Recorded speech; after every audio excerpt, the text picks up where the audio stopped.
भारत के मूल निवासी हो, भारत को सुरक्षित और बहुत सुंदर बना के रखना ये प्रत्येक भारतीय का पहला कर्तव्य होता है।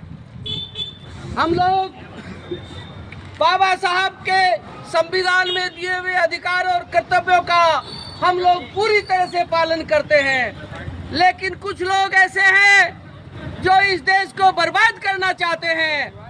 वो केवल सत्ता में बने रहना चाहते हैं। क्या उन्हें केवल सत्ता सुख चाहिए? भारत की जनता पर उनका कोई ध्यान नहीं है। पूरे देश में हाहाकार मचा हुआ है।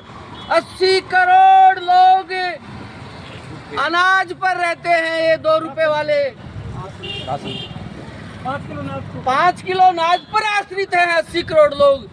और वो कहते हैं कि अमृत काल चल रहा है, विश्व गुरु।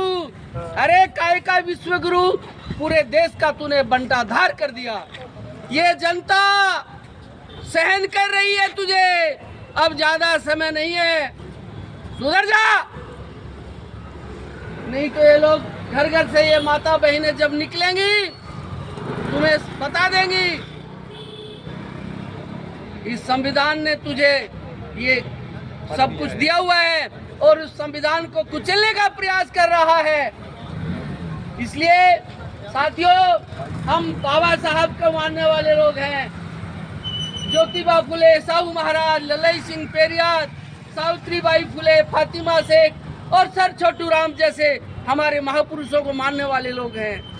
हम मानवतावादी लोग हैं, लेकिन इस देश में कुछ लोगों ने हमारी मजबूरी का फायदा उठाया, हमें बरगलाया, हमें बहकाया और हम इनकी बातों में आ गए और सत्ता इनको सौंप दी। साथियों, ये इस सत्ता के बल पर हमें पुनः गुलाम बनाना चाहते हैं, हमें पराधीन करना चाहते हैं। इसलिए हमें संभलना होगा, हमें हमारे महापुरुषों को पढ़ना होगा। ईवीएम के बल पर ये सरकार बन करके आती है। आप सबको मालूम है, सुप्रीम कोर्ट में ईवीएम का मामला चल रहा है जो अभी पेंडिंग है। सुप्रीम कोर्ट ने ईवीएम में फॉल्ट माने हैं कि ईवीएम से चोरी होती है। सबसे बड़ी समस्या इनको क्या आई? जब भारत मुक्ति मोर्चा और वामसेव के सभी संगठनों ने 26 दिसंबर से लेकर के 30 दिसंबर तक कटक उड़ीसा में हमारे राष्ट्रीय अधिवेशन को करना चाहा, तो वहां की सरकार से हमारे संगठन के लोगों ने 2 महीने पहले 20 प्रकार की एनओसी ली थी।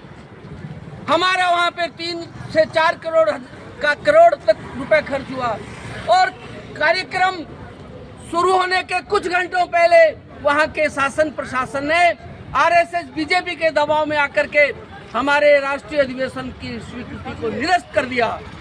इसलिए हमारे माननीय राष्ट्रीय अध्यक्ष माननीय वामन मेश्राम ने ये प्रतिज्ञा ली है कि जब तक इस देश में ये लोग वैमनस्यता फैलाने वाले लोग, भाई को भाई से बांटने वाले लोग, हिंदू मुस्लिम करने वाले लोग, गुड़ गोबर करने वाले लोग और कब्रिस्तान, शमशान, गाय मूत्र, ये सब की बात करने वाले लोग सत्ता में रहेंगे तो इस देश का भला नहीं होने वाला है।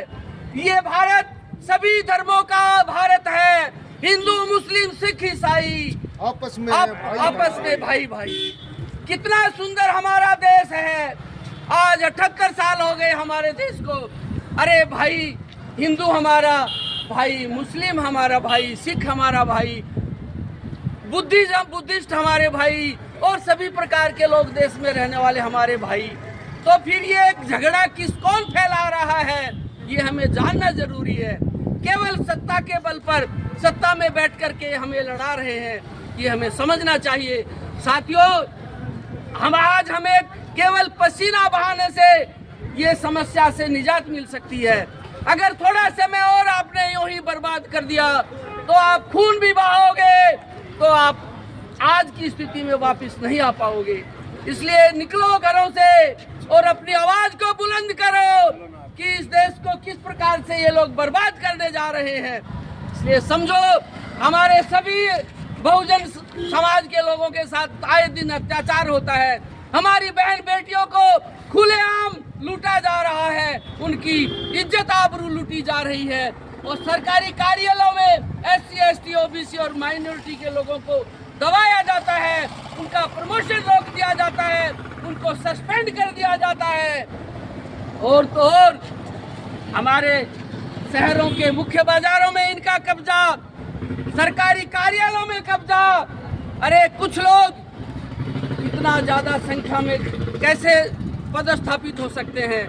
इसलिए हमें समझना चाहिए बैकडोर एंट्री हो रही है।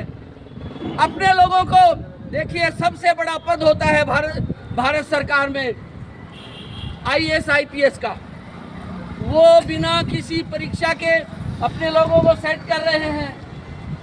तो क्या होगा? आप सब समझते हो, समझदार हो। अब मैं ज़्यादा न कहते हुए ये ज्ञापन जो है महामहिम राष्ट्रपति और प्रधानमंत्री तथा गृह मंत्री के नाम कलेक्टर महोदय को ये ज्ञापन दिया जाएगा